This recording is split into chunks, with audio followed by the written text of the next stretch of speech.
آداب، میں ہوں وسعت اللہ خان، میرے ساتھ ہیں زرار کھوڑو۔ ضلع کرم بھلائے نہیں بھول رہا، اس کے تازہ حالات کیا ہیں؟ امن ہے یا چھٹ پٹ کارروائیاں چل رہی ہیں؟ رسد مل رہی ہے یا نہیں مل رہی ہے؟ اس کا جائزہ لیں گے۔ اور ہماری اکثریت مجھ سمیت پانی آلودہ کرتی ہے، لیکن ایک سرفری اقلیت ہے جو اسے صاف کرنے پہ بضد ہے۔ یہ کیوں بضد ہے، اس پہ بھی بات کی جائے گی۔ پی ٹی آئی کو گنجلک رسی کا سرا ایسا لگ رہا ہے کہ ہاتھ نہیں آ رہا۔ رسی کو پھلانگنا ہے، اسے چھوڑنا ہے، اسے اچھالنا ہے، کرنا کیا ہے؟ حکمران اتحاد کا مفاد اس میں لگ رہا ہے کہ کسی نہ کسی صورت یہ جو مدت انہیں نصیب ہوئی ہے یہ پوری ہو جائے، آگے کی پھر آگے دیکھیں گے۔ اسٹیبلشمنٹ کا مفاد یہ لگ رہا ہے کہ صورتحال بھلے جوں کی توں رہے، مگر لڑائی اس کے کھینچے ہوئے دائرے سے کسی صورت باہر نہ نکلے۔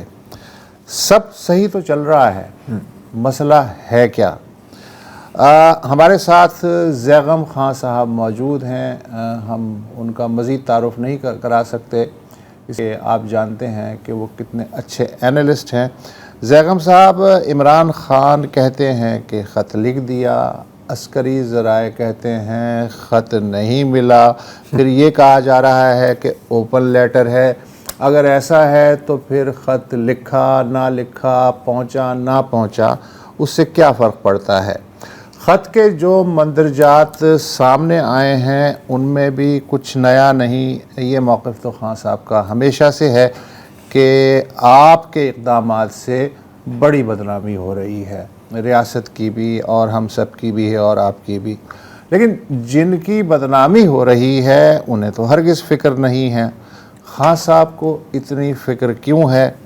اور اگر اس تحریر کے اندر کوئی پیغام پوشیدہ ہے تو وہ ہمارے پلے نہیں پڑ رہا، اگر آپ کے پلے پڑ رہا ہے تو ہمیں بھی تھوڑا سا سمجھا دیں زیغم بھائی۔ جی دیکھیے، عمران خان کا مخاطب تو اسٹیبلشمنٹ رہی ہے، ہمیشہ ہی رہی ہے ویسے تو، لیکن جب ان کو اپریل 2022 میں نکالا گیا تھا ووٹ آف نو کانفیڈنس کے بعد سے، اس وقت آپ کو یاد ہے انہوں نے ایک بیانیہ بنایا تھا امر بالمعروف و نہی عن المنکر کا، تو جس کا لب لباب یہ تھا کہ امر بالمعروف یہ ہے کہ جو تمام ریاستی ادارے ہیں باشمول فوج کے، وہ ان کی سپورٹ کریں، اور نہی عن المنکر کا مطلب یہ ہے کہ وہ حکومت کا ساتھ چھوڑ دیں، تو کیونکہ وہ حق پر ہیں اور باقی سب باطل پر ہیں۔ آپ کو پتہ ہے یہ تو ان کی شروع سے لائن ہے کہ وہ حق پر ہیں اور باقی سب باطل ہیں، بلکہ وہ مجسم حق ہیں، حق کی نمائندگی کرتے ہیں۔ تو وہاں سے آگے مختلف انداز میں مختلف طرح سے وہ دباؤ بھی ڈالتے رہے ہیں اسٹیبلشمنٹ پر، فوج پر بھی، اور اس دباؤ کا بھی جو مقصد تھا وہ یہ تھا کہ ان سے بات کی جائے اور بات کر کے ان کی بات مانی جائے، اور ماننے کا مطلب یہ ہے کہ حکومت پہ ان کا حق ہے اور ان کو حکومت لوٹائی جائے۔ ان کی کمیونیکیشن رہتی بھی تھی، باجوہ صاحب سے ان کی گفتگو بھی ہوئی تھی، ملاقات بھی ہوئی تھی، جو کامیاب نہیں ہوئی تھی۔ لیکن 9 مئی کے بعد سے یہ جو تعلقات ہیں، جو کمیونیکیشن کی لائنز تھیں، یہ بریک ہو گئی تھی۔ لیکن اس کے بعد بھی دیکھیے وہ جو مظاہرے کرتے رہے ہیں، جو مارچز کرتے رہے ہیں، اس کا بھی آپ کو ایک بنیادی مقصد یہ نظر آتا ہے کہ اسٹیبلشمنٹ ان سے بات کرے اور بات ان کی شرائط پر کرے اور ان کی بات مانے۔ لیکن ظاہر ہے یہ مشکل ہوتا گیا ہے۔ 9 مئی کے بعد اسٹیبلشمنٹ نے اپنی شرائط لگا دی کہ آپ معافی مانگو، آپ تسلیم کرو گے آپ نے غلط کیا، اور اس کے بعد جو بات کرنی ہے وہ بات بھی آپ جا کر کرو سیاسی جماعتوں کے ساتھ۔ تو اب عمران خان مختلف طریقے سے مختلف تھریڈز کریٹ کرتے ہیں جب بھی بات ہوتی ہے۔ زیغم بھائی، میں یہ جاننا چاہتا ہوں کہ ان کے مطالبات ریشنل ہیں، ارریشنل ہیں، ہم فی الحال اس میں نہیں پڑھتے۔ انہوں نے ایک سیدھا سا مطالبہ کیا ہے کہ جی رکاوٹ کیا ہے 9 مئی کا اور 26 نومبر کے لیے 2 جوڈیشل کمیشن بنا دیں۔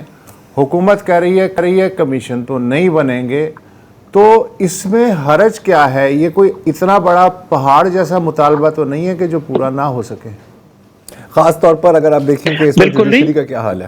جی بالکل, دیکھیں حقائق کی کھوج ہونی چاہیے, لیکن اس میں مسئلہ یہ ہے کہ انہوں نے شرط لگائی, انہوں نے یہ مطالبہ کیا, اس مطالبے میں ٹی او آرز بھی شامل ہیں کہ یہ اگر بنے گا مشن, یہ بنے گا کمیشن, تو یہ کن باتوں کی کھوج لگائے گا. یعنی ٹی او آرز بھی انہوں نے طے کیے اور انہوں نے ڈیڈ لائن دی, اور ڈیڈ لائن میں دیا کہ اس سے پہلے آپ کو یہ ماننا ہوگا ورنہ ہم نہیں آئیں گے. تو انہوں نے اپنے شرائط جیسے ہی لکھ کر دیے تو اس کے بعد اگلی میٹنگ سے پہلے حکومت نے یہ بات ان کی تسلیم کرنی تھی. ایک تو یہ بات ہے. دوسری بات یہ کہ یہ ٹی او آر کسی طور پر بھی ایکسیپٹیبل حکومت اور اسٹیبلشمنٹ کو نہیں ہو سکتے, کیونکہ ان ٹی او آر کے مطابق ان ٹی او آر میں بھی یہ ظاہر ہو رہا ہے کہ تمام جو مدعا ہے وہ حکومت اور اسٹیبلشمنٹ کے ذمہ ہے. 9 مئی کے قصوروار وہ ہیں اور وہ اس کی فیکٹ فائنڈنگ کریں. اسی طرح 26 تاریخ کی 26 نومبر کے جو قصوروار ہیں وہ بھی وہی ہیں اور اس کو ڈھونڈیں. دیکھیے پولیٹیکلی بھی ان کے لیے ٹینیبل نہیں ہے, ایڈمنسٹریٹولی بھی نہیں ہے. خاص طور پر 9 مئی کا تو معاملہ یہ ہے کہ اس پہ بہت ہی ایک سخت لائن اسٹیبلشمنٹ لے چکی ہے اور یہ معاملہ اب کرمنل کورٹس میں ہے. تو کرمنل کورٹس میں جو معاملہ چل رہا ہو وہ کیسے تسلیم کریں گے کہ اس کے پیرالل ایک فیکٹ فائنڈنگ مشن بنایا جائے, جبکہ کرمنل کورٹس جو ہیں, فوجی عدالتیں جو ہیں وہ سزا دے چکی ہیں. ویسے تو انہوں نے شروع میں ایسی شرطیں لگیں. کبھی بھی اسٹیبلشمنٹ 9 مئی کے بعد سے انٹرسٹڈ ہی نہیں تھی کمیشن, اب مقدمات تو خیر اب چل رہے ہیں, انٹرسٹڈ ہی نہیں تھی. تو کیا وجہ ہو سکتی ہے؟ اس لیے کہ ظاہر ہے کہ عدلیہ پہ سب کو اعتماد ہے, ٹی او آر بیٹھ کے ڈسکس ہو سکتے تھے. میں مذاکرات سے بہت پہلے کی بات کر رہا ہوں, لیکن اس سے یہ ہے کہ کم از کم ان کے ہاتھ سے ایک ہتھیار تو جا سکتا تھا, اور اگر کمیشن اپنی فائنڈنگز میں انہیں ملزم ٹھہرا دیتا تو مسئلہ ختم تھا نا. پھر تو نہیں, پھر تو وہ کہتے کہ جی کمیشن غلط ہے. نہیں, وہ تو وہ بات کی بات ہے, لیکن حکومت کو کیا پس و پیش تھا, کیا دل میں چور تھا یا کیا مسئلہ تھا؟ دیکھیں یہاں سے بات شروع ہونی تھی. جو نئی ڈیفینیشن وہ تھی کہ آپ اس کو مان لیں تو اس کے بعد پھر بات آگے چلے گی. یعنی یہ صرف ابتدائی عشق تھا, یہ یہاں پہ معاملہ ختم نہیں ہونا تھا. اس کے بعد آگے مزید مطالبات آنے تھے. تو حکومت تو خود بڑی کمزور پوزیشن میں ہے. حکومت تو خود آپ کو پتہ ہے کتنی ان پاپولر ہے, اس کے الیکشن کے اوپر اتنے سوالات ہیں. جہاں تک پولیٹیکل گورنمنٹ کی بات ہے وہ تو یہ چاہے گی نہیں کہ اس طرح کے کوئی مذاکرات ہوں اور وہ کامیاب ہوں اور پی ٹی آئی واپس میدان میں آئے اور آ کر ان کا مقابلہ کرے. بڑی مشکل سے ان کی پی ٹی آئی سے جان چھوٹی ہے, اور جس طرح کی پالیٹکس بن گئی ہے پاکستان میں, جس طرح کی زیرو سم گیم بن گئی, اور بدقسمتی سے یہ زیرو سم گیم عمران خان نہیں بنائی 2014 کے بعد سے, اور بڑے عرصے تک جو دوسری جماعتیں ہیں وہ ریلکٹنٹ رہیں, وہ کوشش کرتے رہیں کہ پی ٹی آئی سے کسی طرح کی بات ہو جائے, کوئی آپس میں ایک سیٹلمنٹ ہو جائے, کوئی رولز آف دا گیم بن گئے. لیکن جو پی ٹی آئی کی سیاست تھی اس کا اصرار یہ تھا کہ تم سب چور ہو, تم ڈاکو ہو, تم اس میدان میں رہنے کے قابل ہی نہیں ہو. اب دوسری سائیڈ, اب وہ اپنی ویکنس کی وجہ سے بھی, ان کی سیاست میں بڑے مسئلے آ گئے اس وجہ سے بھی, اب وہ بھی اسی زیرو سم گیم پر آ گئے ہیں. اور ان کا خطرہ یہ ہے کہ اگر پی ٹی آئی واپس میدان میں آتی ہے, بینگ اے پاپولر پارٹی, اس کے پاس فیئر چانس ہے ون کرنے کا, اور اگر ون کرے گی تو عمران خان تو وہی سیاست کریں گے جو پہلے کر رہے تھے, اور وہ تو ہمارا رگڑا لگائیں گے, ہمیں جیلوں میں ڈال دیں گے, ہمیں نہیں چھوڑیں گے. اور کسی طریقے سے بھی عمران خان نے ان کے جو اس خدشات ہیں ان کو کم کرنے کی کوئی بھی کوشش نہیں کی. یعنی سب کی سیاسی استحکام سب کی آخری ترجیح ہے, یہ آخری ترجیح ہے. بالکل یوں ہے نا, درست کہہ رہے ہیں, شیر پر سوار ہو, شیر سے اترو گے تو وہی نا کہ سیاسی استحکام سب سے لاسٹ پرائرٹی ہے کسی کی بھی. اچھا, کیا زیغم صاحب ابھی آپ نے کہا کہ حکومت کمزور ہے. اچھا, ہم مانتے ہیں کہ you can make an argument کہ ان پاپولر ہیں, ہمیں جانتے ہیں کہ ایک بہت بڑا سوالیہ نشان ہے 8 فروری کے انتخابات پر اور اس کے بعد جو کچھ بھی ہوا ہے. لیکن کیا یہ واقعی کمزوری ہے؟ کیونکہ آن پیپر اگر دیکھا جائے, ٹھیک ہے, آپ جوڈیشری کا لے لیں, آپ کسی کو بھی, جو کسی بھی آپ انسٹیٹیوشن کو لے لیں, تو وہ سب تقریباً کم و پیش سیٹ ہی ہیں, 1 پیج پر ہیں. تو ایک لحاظ سے تو ایسے لگ رہا ہے کہ ایسے ہی چلتا رہے گا اور یہ کافی آرام سے अनस्टेबल होंगे शायद पॉपुलैरिटी के पॉइंट ऑफ व्यू से, लेकिन स्ट्रक्चरली तो ये आराम से मेरा ख्याल है कि अपने 4 या 5 साल निकाल सकते हैं, इसी तरह चलते रहेंगे। तो क्या ये वाकई वीकनेस है? ये इस तरह चल सकता है, लेकिन इसके इस तरह चलने में आप बताइए सबसे बड़ा खतरा क्या हो सकता है? सबसे बड़ा खतरा तो ये हो सकता है कि इमरान खान वापस आ जाए। तो इमरान खान जब वापस आएगा, मैदान में आएगा, तो वो घर में तो नहीं बैठेगा। ये तो है, इसलिए तो नहीं वापस आने दे रहे इमरान खान क्या कर सकते हैं, कितनी इंस्टेबिलिटी वो क्रिएट कर सकते हैं, किस तरह की एक सिचुएशन वो क्रिएट कर सकते हैं। और एक ऐसे वक्त में जब पाकिस्तान जो है एक माशी बहरान से अभी बाहर आ रहा है और मैक्रो इकोनॉमिक्स के हिसाब से बाहर आ रहा है, जो अवाम की तकलीफें हैं उस लिहाज से तो बाहर नहीं आ रहा। हम ये कह रहे हैं कि इन्फ्लेशन कम हुई है, महंगाई तो कम नहीं हुई। इन्फ्लेशन के कम होने का मतलब महंगाई कम होना तो नहीं होता, ग्रोथ तो नहीं है, ग्रोथ तो बहुत ही कम है। पॉपुलेशन की ग्रोथ से आप हिसाब लगाएं तो लोग तो अभी तक माशी तकलीफ में हैं और लोग जाहिर है नाराज हैं, उनसे उनका वोट छीना गया है। तो अगर वो बाहर आते हैं तो बहुत बड़ी मुसीबत क्रिएट कर देंगे। और मेरे ख्याल है फौज भी ये समझती है कि इमरान खान पे अब ट्रस्ट नहीं किया जा सकता। तो 9 मई से जैसे जोड़ते हैं और इस तमाम अरसे में इमरान खान की जिस तरह सियासत रही है, तो आसानी से तो इस वक्त इमरान खान को कोई बाहर आने नहीं देगा। और इमरान खान ने भी कोई इसमें कोई कसर नहीं छोड़ी कि वो अपने बाहर आने को वो कम से कम इस लिहाज से मजीद मुश्किल बनाए कि उन्होंने मोबिलाइजेशन के जरिए और दबाव के जरिए इस बात की ज्यादा कोशिश की है। अच्छा, जिसकी वजह से जैगम साहब आपकी बात काट रहा हूँ, जैसे आपने जिक्र किया कि उन्होंने भी पूरी कोशिश की। अच्छा, कोशिश से यहाँ पे जाहिर है हमारी मुराद है जो एहतजाज हुए हैं, जो एजिटेशन हुई है, प्रोटेस्ट हुए हैं, यकीनन हफ्ते के रोज़ 8 फरवरी की जो 1 ईयर एनिवर्सरी है उस पर भी कुछ देखा जाएगा। लेकिन इन सारी चीज़ों से हासिल क्या हुआ? आई मीन ठीक है, हम देखते हैं कि गवर्नमेंट का एक ओवर रिएक्शन आता है, उस पर तनकीद की जाती है, जायज़ तनकीद की जाती है, लेकिन मामला तो आगे बढ़ते जाते हैं। खान साहब जेल में ही हैं, उनकी पार्टी की जो पोजीशन है वो ही है जो शायद पहले थी। तो क्या एक रियलाइजेशन आपका ख्याल है कि पीटीआई में भी है कि यार इन एजिटेशन से सही है, we can keep the pot boiling, लेकिन पॉट बॉयल ओवर नहीं करेगा, हमें जो हमारे मकासद हैं वो हासिल नहीं होंगे इस तरह? क्या आपको लगता है कि ऐसी कोई थिंकिंग है?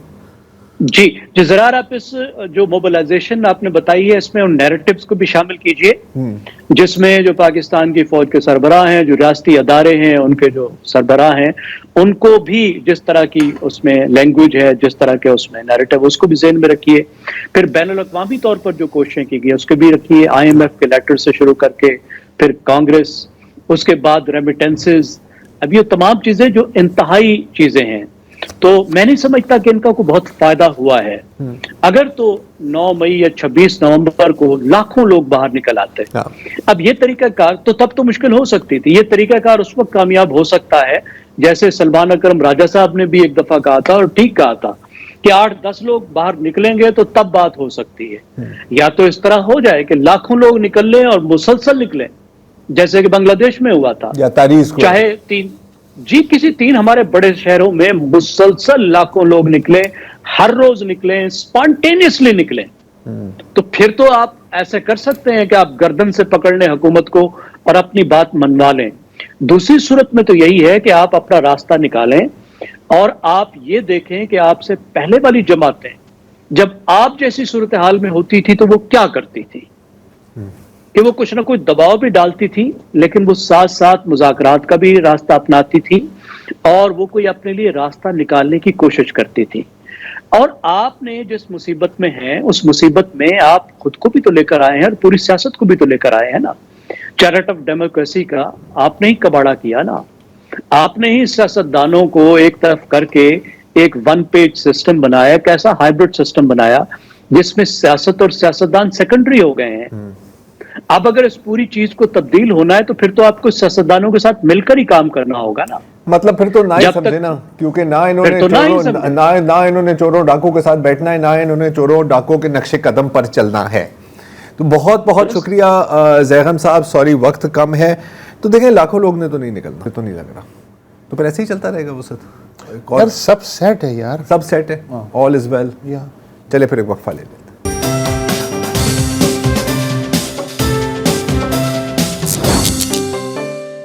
پچھلے سال نومبر میں ضلع کرم میں ایک مسافر کانوائے پر حملہ ہوتا ہے اور اس دن سے لے کر آج تک تقریباً 150 سے 200 لوگ ضلع کرم میں جاں بحق ہوئے ہیں. 100 سے زائد دن تک پشاور پارا چنار روڈ بند رہا. جو بھی وہاں پر میڈیکل سپلائز، پیٹرول، کھانے پینے کی اشیاء وہاں پر داخل نہیں ہو سکی. اس سے پارا چنار کے رہائشیوں کو سخت تکلیف سے گزرنا پڑا. اور جب امدادی کانوائز ایک بار پھر شروع ہوئے تو ان کو بھی نشانہ بنایا گیا. مسافر، ڈرائیورز اور سیکیورٹی اہلکاروں کو قتل کیا گیا. اس کے ساتھ ساتھ ایک امن جرگہ بھی قائم کیا گیا اور مذاکرات اور مظاہرے ساتھ ساتھ چل رہے تھے، ہم دیکھ رہے تھے. اور ایک لمیٹڈ ملٹری آپریشن بھی لانچ کیا گیا. تو اس وقت پارا چنار میں کیا صورتحال ہے؟ ہماری بات ہوئی ہمارے نمائندے جاوید حسین صاحب سے.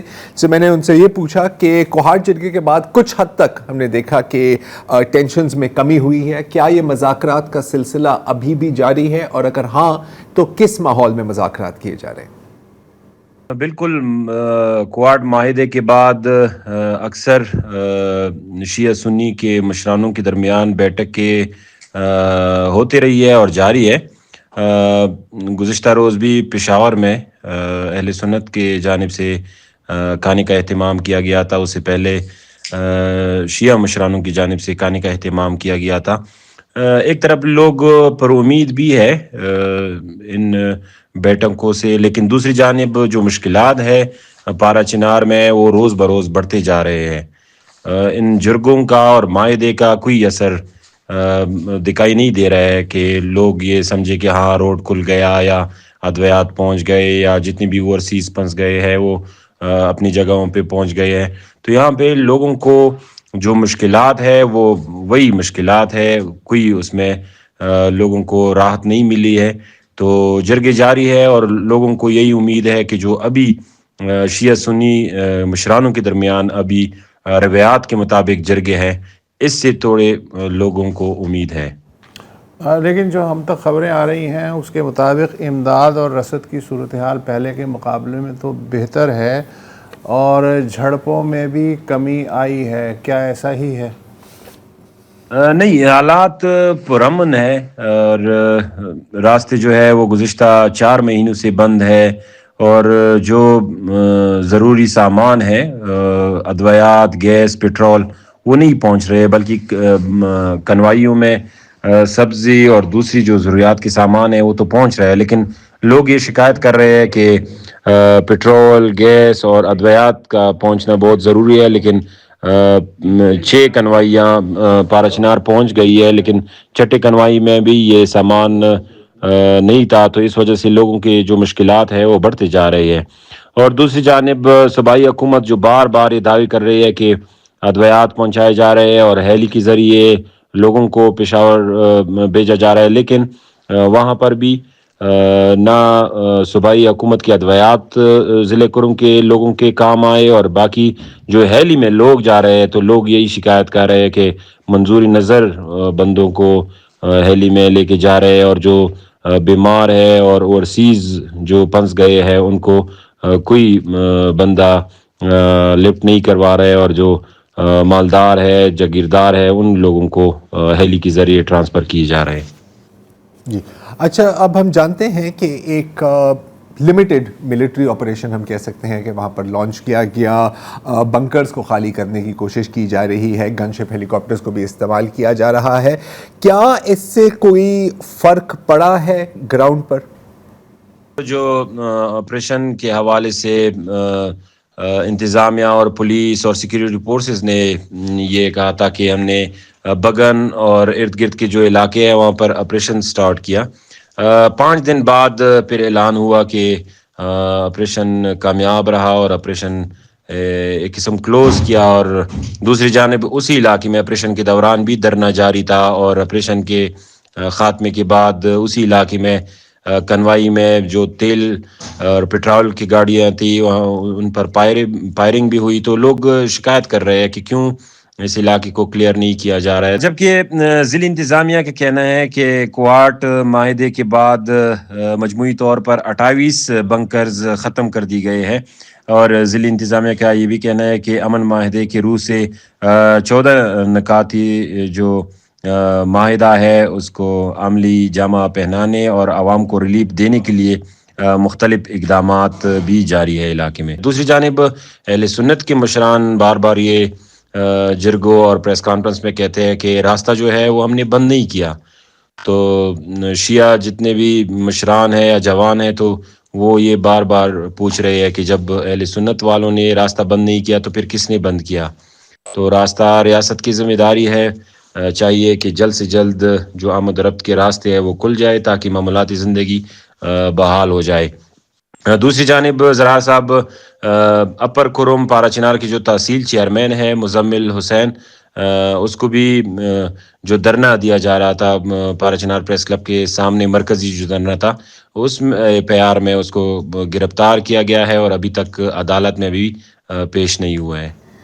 تو یہ تھی ضلع کرم کی تازہ ترین صورت حال۔ ذہن میں رکھا جائے کہ بالکل کچھ بہتری آئی ہے، لیکن جب تک جو بنیادی مسئلے جتنی بہتری بتائی جا رہی ہے اتنی نہیں آ رہی، اور جتنے جو بنیادی مسئلے ہیں ان کو ابھی تک حل کرنے کی زیادہ کوشش نہیں کی گئی، تو ماضی کی طرح اس وقت بھی صرف وہاں پر ایک چنگاری کی ضرورت ہے اور ایک بار پھر آگ لگ سکتی ہے۔ Let's take a break.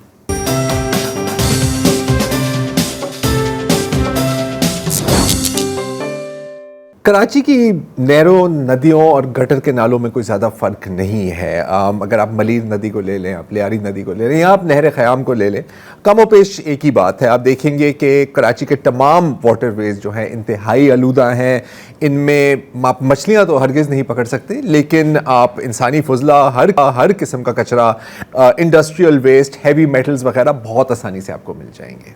معاملات اس حد تک بگڑ گئے ہیں کہ ملیر ندی کے آس پاس اگر آپ گاؤں اور جو چھوٹے گوٹ ہیں وہاں پر جائیں تو آپ دیکھ کے آپ کو پتہ لگے گا کہ وہاں جتنے بھی ٹیوب ویلز ہیں اور جتنے بھی بور کا پانی آتا ہے وہ پینے کے قابل تو بالکل ہی نہیں ہے، لیکن زرعی استعمال کے لیے بھی قابل نہیں ہے۔ اور سونے پہ سہاگا، زیادہ تر جو سبزیاں آپ کو شہر میں ملتی ہیں وہ وہاں سے ہی اگتی ہیں، اور روزانہ ان ندیوں اور نالوں سے تقریباً 500 ملین گیلن ویسٹ واٹر جو بالکل ہی ٹریٹ نہیں کیا گیا تھا، یا 90% انٹریٹڈ ہوتا ہے، وہ سمندر میں داخل ہو جاتا ہے یا سمندر میں پھینکا جاتا ہے، اور ظاہر ہے کہ یہ سمندری حیات کے لیے تو زہر ہے اور ماہی گیروں کے لیے بھی انتہائی نقصان دہ ثابت ہو رہا ہے اور ہوتا رہا ہے، اور معاملات بگڑتے ہی جا رہے ہیں۔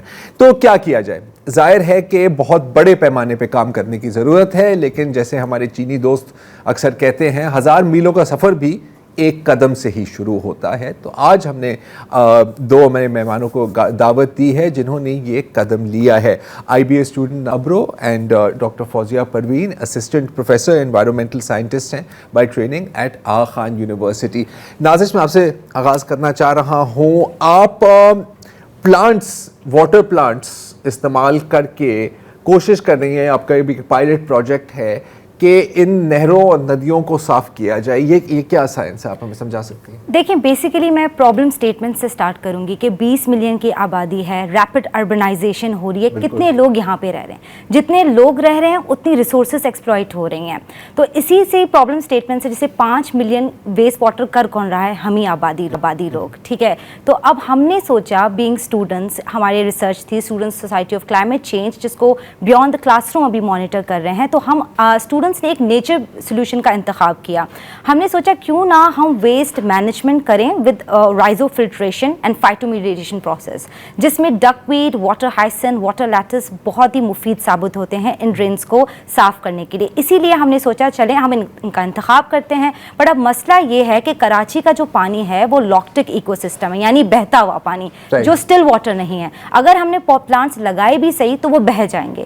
اس کو ہولڈ کرنے کے لیے ہم نے اپنا बांस का साँचा बनाया, उसमें अपने वाटर लैटिस को स्ट्रक्चर किया, बट अब मसला ये है कि एजेड इंफ्रास्ट्रक्चर भी है, उससे हम कैसे निपटेंगे। तो इसीलिए अब हम तो अपनी कोशिश कर रहे हैं और हम चाहते हैं कि गवर्नमेंट हमें सपोर्ट करे और इस एजेड इंफ्रास्ट्रक्चर को फिक्स करे, जो अमूमन 50% पानी को तो इसी तरह ही लीक करेंगे। अब डिस्ट्रिक्ट वैक्स कराची में देखें तो 40% जो पानी है उनको नलकों से मिलता ही नहीं है। वो गरीब आवाम भी जो अंडर प्रिविलेज है वो भी टैंकर माफिया पे डिपेंड कर रही है।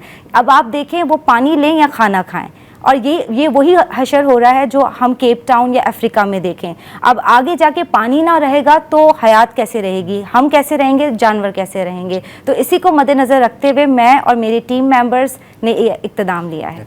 तो डॉक्टर साहिबा, अगर आप थोड़ा सा हमें समझा सकें, जो वाटर लेटस, हायासिंथ, इनका जिक्र किया है, और हमें पता है कि दुनिया भर में भी इस तरह के सिमिलर प्रोजेक्ट्स हैं। सिंध में भी मेरा ख्याल है कि एक मिनी वेटलैंड बनाया था, अब पता नहीं उसकी क्या सूरत हाल है। ये किस तरह के पोल्यूशन को टैकल करती हैं, मतलब हाउ डज इट वर्क, अगर आप थोड़ा सा हमें समझा सकें। जी बिल्कुल। सो हमने सबसे पहले तो बहुत शुक्रिया हमें बुलाने के लिए। हमने इस प्रोजेक्ट में मैं शुरू करूँगी कि हमने बेसिक इन प्लांट्स का इंतखाब क्यों किया, क्योंकि हमारे पास टाइम कम था और हमें जल्दी से चीज़ों की एफिकेसी देखनी थी। अब ये वो प्लांट्स हैं जो ट्रेडिशनली आपके फ्लोटिंग वेटलैंड्स में इस्तेमाल होते हैं, आपके पानी पे जनरली भी ग्रो करते हैं और फ्री फ्लोट करते हैं। तो उनके साथ ये प्रोजेक्ट शुरू करने का मकसद ये था कि हम ये देखें कि अपटेक क्या है। अब रिसर्च ऑलरेडी शो करती है कि ये प्लांट्स काफ़ी टॉक्सिक पानी को भी ट्रीट कर सकते हैं, जिसकी वजह से इन प्लांट्स का इंतखाब किया गया।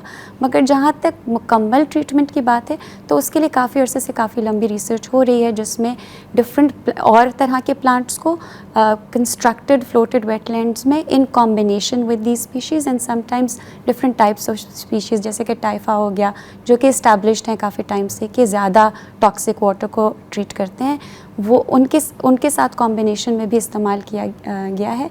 और उनके साथ फिर एक दूसरी जो चीज़ है जो काफ़ी इफ़ेक्टिव साबित होती है वेस्ट वाटर को ट्रीट करने के लिए, वो माइक्रो ऑर्गेनिज़म्स का इंतखाब है। मुख्तलिफ बैक्टीरिया, जी, बैक्टीरिया को आप रिसर्च करके, और ये जैसे आपने बोला कि पाकिस्तान में भी निबजी, national agriculture research council, WWF, इनके बेतहाशा प्रोजेक्ट्स हैं जो कि इन्होंने लगाए हैं, बड़े स्केल्स पर लगाए हैं। 10,000 से 40,000 स्क्वायर फीट के इनके वेटलैंड के प्रोजेक्ट्स देखे हैं।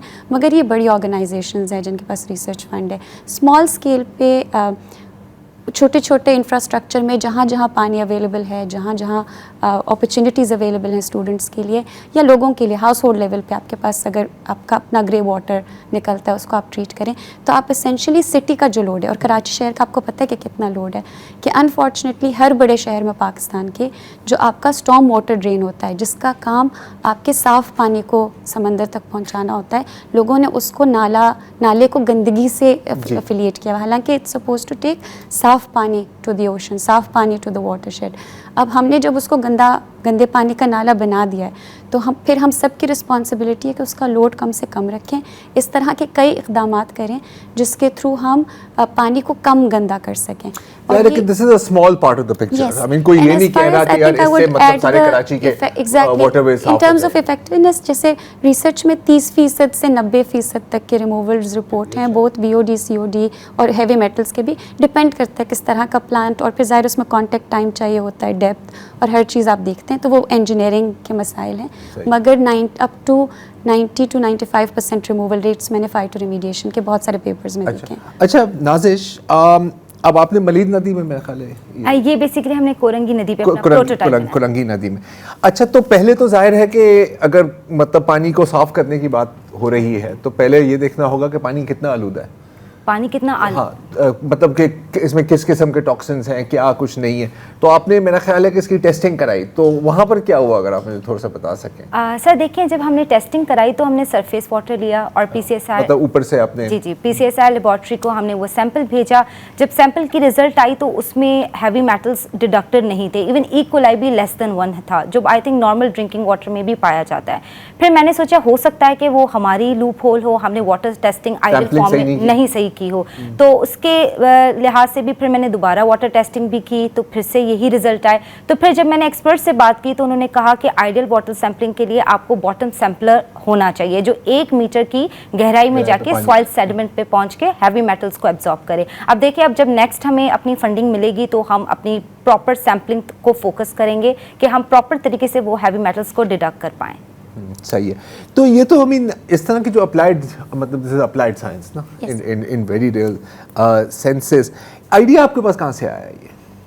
फाइटो रिमीडिएशन का? जी। सर देखिए, फाइटो रिमीडिएशन और बांस की लकड़ी ऐसा नहीं कि आज से पहले किसी ने इस्तेमाल नहीं की। इंडिया में किसी ने नाला इसी डकवीट के थ्रू साफ किया है। एंड कंस्ट्रक्टिव वेटलैंड्स में जो बांस की लकड़ी है वो है ही सस्टेनेबल। तो हमने सोचा क्यों ना हम भी इसको इस्तेमाल करके अपना एक सांचा बनाएं। अब उस सांचे को बेहतर से बेहतर बनाएंगे, कोशिश करेंगे कि कोई ऐसी चीज़ ना हो जो इको फ्रेंडली ना हो। एंड उसके अलावा ना सिर्फ सांचा लगाना, मैं एक बहुत मसला हाईलाइट करना चाहती हूँ सॉलिड वेस्ट मटीरियल का। अगर मेरे लिए ड्रेन खाली नहीं होगी तो मेरे प्लांट्स क्या करेंगे? मुझे पहले खाली ड्रेन चाहिए, उस सारे प्लास्टिक डेब्रिस को निकलना होगा उस ड्रेन से। एंड उसके लिए हमें सिंध गवर्नमेंट की भी हेल्प चाहिए कि वो आएँ और हमें हमारे साथ ड्रेन्स के नालों की सफाई करें। क्योंकि देखें, डिस्पोजल ग्लासेस, अमूमन पानी की बोतलें, वो हर एक किस्म की चीज, पैम्पर, प्लास्टिक बैग, शॉपर, तो पाकिस्तान में मतलब आप एक छालिया का पैकेट लें तो वो भी आपको शॉपर में ही कोई देता है, जो फिर शॉपर घूम फिर के आखिर जाहिर है कि नदियों में ही जाता है।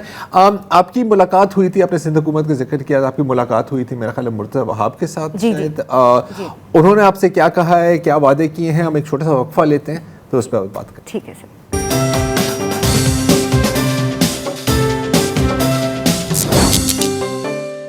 Welcome back. ब्रेक से पहले नाज़िर साहब कही थी कि जाहिर है कि जो ये तो बहुत छोटे पैमाने पे काम है ना, एक पायलट प्रोजेक्ट है। अब इसको अगर बढ़ाना हो तो हुकूमत या किसी बड़े इदारे की तो ज़रूरत पड़ती है, right? These are government waterways. आपकी मुलाकात हुई मेयर कराची मुर्तज़ा वहाब साहब के साथ, क्या बात हुई? बेसिकली सर, मैंने तो पहले उनसे यही मुतालबा किया था, देखें आप हमारे प्रोजेक्ट की ओनरशिप लें एंड हमें वर्कफोर्स प्रोवाइड करें। एंड उन्होंने भी काफ़ी अच्छा पॉजिटिव रिस्पांस दिया और वो हर बार रिसर्चेस पेपर्स भी लेते रहते हैं, पीपीटी भी देखते रहते हैं। और उन्होंने कहा कि आप एक सस्टेनेबल सूटेबल रोड मैप बनाइए और सिंध गवर्नमेंट आपको विलिंगली सपोर्ट करेगी। और उन्होंने मुझे एक सजेशन दिए कि मैं उनको एक डोमेस्टिक ड्रेन सजेस्ट करूँ, तो तो उन्होंने मुझे कहा कि आप किसी अभी डोमेस्टिक ड्रेन का इंतखाब करें। एंड डोमेस्टिक ड्रेन मतलब सॉरी, जो आपके रेसिडेंशियल एरियाज में जैसे कोई अख्तर कॉलोनी, नहर ख़याम में आई थिंक कुछ लोग डकवीट का काम कर रहे हैं। पर अख्तर कॉलोनी में अभी हम सोच रहे हैं, तो अभी सर ने मुझे थोड़ा सा रेकी करने के लिए भी कहा है, थोड़ा सा अपनी और रिसर्च को स्ट्रेंथन करने के लिए भी कहा है, तो फिर I will do that. And अभी हम जा रहे हैं अमेरिका, तो वहाँ से भी जो भी हमें गाइडेंस मिलेगी कि इसको फर्दर हम पॉलिश कैसे कर सकते हैं, और वहाँ से फॉरेन कंट्री में भी हमें जो गाइडेंस मिलेगी वो हम इसमें यूटिलाइज करेंगे। एक चीज़ में ज़हन में आती है कि अब जैसे डकवीड हो गई, वाटर लेटेस हो गई, जो भी, अब ये जब इस तरह के जहरीली मटेरियल्स को जज्ब करते हैं, बिल्कुल, तो फिर ये भी तो जहरीली हो जाते हैं। बिल्कुल। तो फिर इनके डिस्पोजल का भी ख्याल रखना होता है, नहीं तो अगर कोई माल मवेश खा जाएगा, बिल्कुल, तो वो तो बेचारे मर जाएंगे। अब देखें, हमें ना ऐसी ड्रेन लेनी पड़ेगी जहाँ पे हैवी मेटल्स ना हो। अगर हम चाह रहे हैं कि हम नहीं मेंटेन कर पाएंगे उनको, तो फिर हम हैवी मेटल वाली ड्रेन नहीं लेंगे। हम पहले उसका पीएच लेवल और देख लेंगे वो कितनी पोल्यूटेड है। अगर उसमें normal kind of particles pollution है तो फिर वो इतनी मतलब ख़तरनाक नहीं होगी। पर अगर हमारा इरादा है कि भाई हमें हैवी मेटल्स को ही प्रॉपरली 95% तक क्लीन करना है, फिर हमें पूरा बंदोबस्त करना पड़ेगा उसको डिस्कार्ड करने के लिए, और हैजर्ड से पूरी जिम्मेदारी के साथ, जो एक मुश्किल पहली जिम्मेदारी ये है जो हुकूमत ही कर सकती है कि सॉलिड वेस्ट उसमें से निकालो, बिल्कुल, उसके बाद आपके हवाले करके जो गदला पानी है उसकी आप सफाई करने की कोशिश करेंगे। बिल्कुल। अच्छा, ये जो आपका तजर्बा है पौधों के ज़रिए पानी की सफाई, ये कहीं इंडस्ट्रियल स्केल पे इस्तेमाल हो रहा है या नहीं? इसलिए कि छोटे छोटे उसमें तो हो सकता है। मेरे ख्याल से अगर अभी तक मैंने कोई ऐसी रिसर्च नहीं देखी, क्योंकि बाकी सारे रिसर्च पेपर्स हैं, and I think industrial level पे अभी तक ये आया नहीं है। मे बी किसी ने अपने इनिशिएटिव्स के लिए या CSR इनिशिएटिव, आप इंडिया का जिक्र कर रही थी ना? जी, इंडिया में किसी आम आदमी, ले पर्सन, मेरी तरह ही एक आम लोग ने, किसी ने ड्रेन नाले को साफ किया डकवीट की मदद से, और उनके साथ भी, जैसे मेरे साथ डॉक्टर फौजिया परवीन है, उनके साथ भी कोई मेंटोर होंगे, और उन्होंने उनकी हेल्प के साथ उस ड्रेन को क्लीन कर लिया। देखिए हम ड्रेन को पौधे तो लगा दें, पर फिर हमारी जिम्मेदारी भी बनती है कि हम उनको मॉनिटर करें, सूटेबल करें। ऐसा नहीं है कि एक दफा लगा दिया लगा के और चले गए, जैसे अक्सर होता है। ऐसे होता यानी है। पानी की सफाई से पहले दिमाग की सफाई जरूरी है, और उससे पहले दिमाग का होना जरूरी है।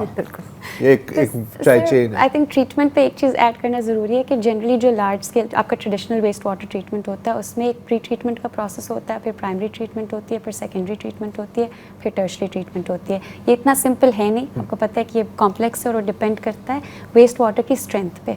उसके लिए आप पहले जाके देखते हैं कि पानी किस तरह का है, और ज़ाहिर है घरों से भी जो पानी आता है उसमें पहले आप उससे स्लज वगैरह रिमूव करते हैं, फिर बैक्टीरिया को टाइम देते हैं कि उसको ट्रीट करें, उसके लिए आपको प्रॉपर एरेशन करनी होती है, पावर चाहिए होता है। ये सब इतने कॉस्टली प्रोसेस मसला है। वही है कि पानी गंदा करने में पैसे नहीं लगते, बिल्कुल उसे बिल्कुल साफ करने में पैसे लगते हैं, तो हाथ उठा लेते हैं कि यार बिल्कुल नहीं। बिल्कुल। लेकिन गंदा अगर रहने दिया आपने ना, उसमें पैसे भी लगते हैं, और मैं आपको बता सकता हूँ इसकी क्यों। इन्वायरमेंटल कॉस्ट तो है ना, अच्छा- in terms of health, in terms of food, in terms नहीं ऑफ तो ये लॉन्ग तो टर्म। फिर तिब्बी शोबे का रोजगार भी तो फ्लोरिश कर रहा है ना। कोई एक चीज़ अगर डिटेरियोरेट हो रही है तो कोई एक शोबा But there is always a price that we pay. वो बस यही है कि we don't, we हमने want तो to, प्राइमरी भी शुरू नहीं किया। हाँ, मैं असल तो में which is why these मैं जो initiatives- कुछ और इस समाज में हो रहा है, मैं उसका कह रहा हूँ कि वो है कि ठीक है पानी गंदा हो रहा है, लोग बीमार हो रहे हैं, हॉस्पिटल तो जा रहे हैं, हॉस्पिटल जा रहे हैं, दवाइयाँ हॉस्पिटल बिक रही हैं। फ्लोरिश कर रहे हैं, तो एक का जो कमी है वो दूसरे के लिए ब्लेसिंग है। सर मैं ऐड करना चाहूँगी ओवर प्रोडक्शन। अब जैसे कि एक कमीज़ बनाने के लिए, शर्ट बनाने के लिए भी कितने गैलन्स का पानी खर्च होता ये है। तो है। अगर हम वही अपने खर्चे कम कर दें, अपनी डिज़ायर्स पे कंट्रोल कर लें, अगर हमें हर दफ़ा नया ब्रांड चाहिए या हर चीज़ चाहिए, तो ये तो फिर हमारे आबो हवा को भी आलूदा करेगा और एक्स्ट्रा चीज़ें फिजूल में बनेंगी जिनका फिर कोई फ़ायदा नहीं है। I think I would also like to add कि वो सोर्स को टैप को बंद करें ना, टैप बंद करेंगे तो फिर जो टब से बाकी इस तरह तो बहुत चीजें हैं। इस तरह we can talk about grey water recycling, so on and so forth. लेकिन अगर हम सिर्फ इसी ट्रीटमेंट की ही बात करें तो बड़ी अफसोस की बात है, आपने बकाना के जैसे प्राइमरी है, सेकेंडरी है, टर्शियरी है, यहाँ तो 90% अनट्रीटेड जा रहा है। 99% पाकिस्तान में कहते हैं कि सिर्फ एक, तो फिर 100% ही कह देते हैं ना एक ही हाँ दफा। मेरे ख्याल में वो बहुत सारे वेस्ट वाटर ट्रीटमेंट यूनिट्स बंद कर दिए जाते हैं। इवन वो असल में हमारे जिस्म में जा रहा है, हम वही मछली खाएंगे जी बिल्कुल, और वही सब्जी पकाएंगे, तो अल्टीमेटली तो वो गंद हमारे जिस्म में जा रहे हैं वाया। अभी आज इसी वाले से ना क्योंकि हम एक और शो आगे प्लान कर रहे थे, तो मेरे एक वाटर एक्सपर्ट से बात हो रही थी। मैंने कहा कि यार ये जो सारा ये सुएज और ये सारी चीज़ें जो हम समुद्र में फेंक रहे हैं, उसने कहा कि सर आपको पता नहीं है कि जितनी हमारी जो कोस्टल वाटर होती है ना, आपका जो बॉर्डर होता है, ही इज़ लाइक वो पूरा भर गया है, अब हमारा फजला दूसरे ममालिक की पानी के अंदर भी दाखिल होता जा रहा है। So this is the extent of the situation. और जब इतना बड़ा मसला हो तो अगर कोई छोटा सा भी हल हमारे सामने आए तो हमारी कोशिश होती है कि वो आपके सामने भी हम पेश करें, और उम्मीद है कि इसको स्केल अप किया जाए। आई मीन अगेन कतरे कतरे से ही दरिया बनता है, और यहाँ पर तो हर कतरा ही आलूदा है। तो थैंक यू बहुत वेरी मच डॉक्टर साहिबा, नाजिश, और आज के लिए इतना ही जी, खुदा हाफिज़।